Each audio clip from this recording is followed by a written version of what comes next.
सीमा गर्मियों की छुट्टियों में अपनी नानी के गांव आई थी। सीमा नानी के घर पहुंचने के बाद अपनी नानी के पैर छूती है और उनसे आशीर्वाद लेती है।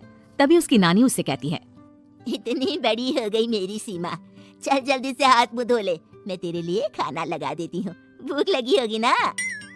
हाँ नानी, भूख तो लग रही है मुझे, आपके हाथ के बने हुए पीले दाल और चावल खाने की। कितना टाइम हो गया है मुझे आपके हाथ का बना हुआ दाल चावल खाए हुए। तू तो नौकरी में व्यस्त थी, तो तुझे कहाँ से टाइम मिलेगा अपनी नानी के लिए? और जब इतने टाइम बाद आई है तो ज्यादा टाइम के लिए रुक कर जाएगी तू। हाँ नानी, इस बार पूरे 2 महीने के लिए आई हूँ। सीमा की नानी अंदर जाकर उसके लिए खाना बनाने लगती है। सीमा कमरे में अकेली होती है, तभी उसे किसी औरत के रोने की आवाज सुनाई देती है। वो कभी खिड़की से बाहर झांकती है तो कभी दरवाजे से बाहर झांकती है। उसे समझ में नहीं आ रहा होता है कि आखिर रो कौन रहा है। तभी नानी खाना लेकर आ जाती है। वो अपनी नानी से कहती है, नानी, कोई औरत रो रही है क्या? मैं जब से यहाँ आई हूँ तब से मुझे यहाँ किसी औरत की रोने की आवाज आ रही है। हे भगवान, कहीं ये वही तो नहीं? बोलो ना नानी।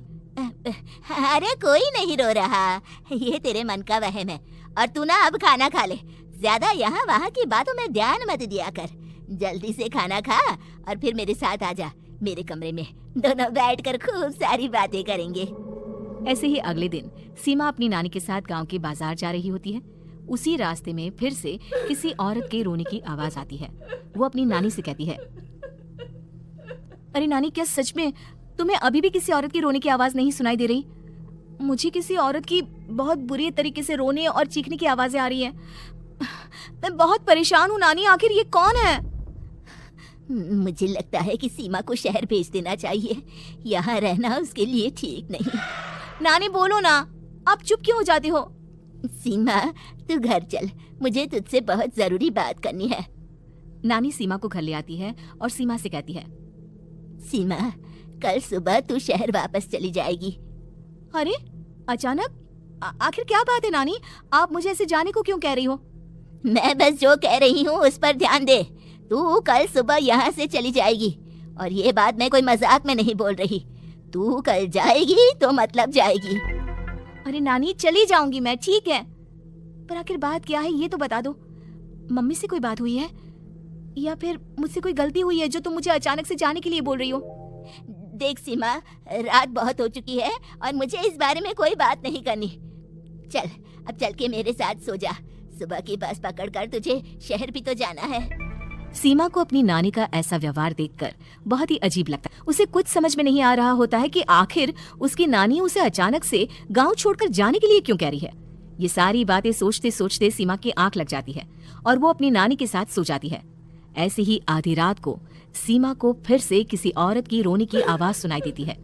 वो उस औरत की आवाज सुनकर बार बार करवटें बदल रही होती है और तभी उसे सपने में भी एक अजीब सी औरत की परछाई दिखाई देती है जो इतना चीख चीख कर रो रही होती है कि सीमा डरकर उठ जाती है। वो पूरे पसीने पसीने हो रही होती है। वो अपने आसपास देखती है तो घर में बिल्कुल शांति का माहौल होता है। सीमा घबरा जाती है। वो अपनी नानी को जगाने की कोशिश करती है मगर उसकी नानी नहीं जगती।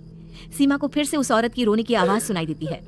आखिरकार सीमा अपने आप को रोक नहीं पाती और वो घर का दरवाजा खोलकर बाहर निकलती है। आखिर ये माजरा क्या है, आज तो मैं पता करके रहूंगी। अब आवाज का पीछा करते हुए सीमा आधी रात को गांव के चौपाल के पास बने कुएं के पास पहुंच जाती है, जहां कुएं की चारों ओर बेड़ियां लगी होती हैं। उन बेड़ियों में लगे हुए ताले के साथ एक लाल रंग का कपड़ा और माता रानी का कलावा बंधा होता है। उस कुएं में से सीमा को किसी के रोने की आवाज आती है। सीमा परेशान हो जाती है। इस कुएं में कौन है? कौन है यहाँ?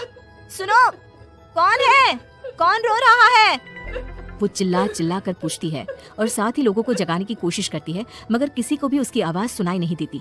अब सीमा खुद उस कुएं के पास की बेड़ियों और तालों को खोलने की कोशिश करती है और किसी तरह कुछ देर की मशक्कत के बाद सीमा उसको खोल भी देती है।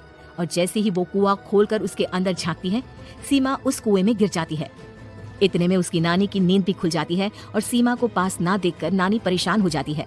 नानी घबराकर पूरे घर में उसे ढूंढने की कोशिश करती है, जिसके बाद उसकी नानी और सभी लोग उस खूनी कुएं के पास जाते हैं और सीमा की नानी कुएं के पास खड़ी होती है। सभी गांव वालों और सीमा की नानी को सीमा के चिल्लाने की आवाज आती है, बचाओ, कोई मुझे बचाओ। मेरी बच्ची, हम आ गए, हम तुझे बचा लेंगे।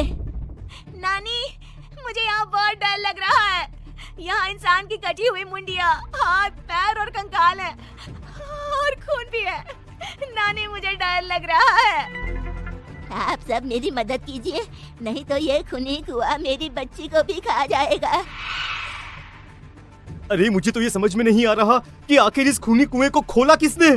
सालों पहले इसको इतनी मुश्किलों के बाद तांत्रिक बाबा ने बंद किया था। अरे पूरा गांव खूनी कुएं के बारे में अच्छे से जानता है, तो कोई भी जानबूझकर तो ऐसा करेगा नहीं। मतलब किसी ने अनजाने में इसे खोल दिया है भैया।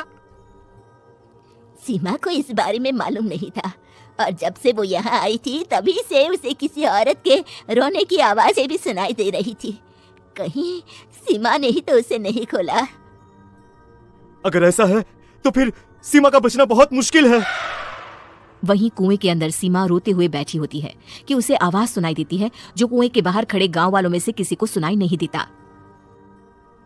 आज सालों के बाद मुझे ताजा खून मिलेगा। तेरा खून पीकर आज मैं अपनी प्यास बुझाऊंगा।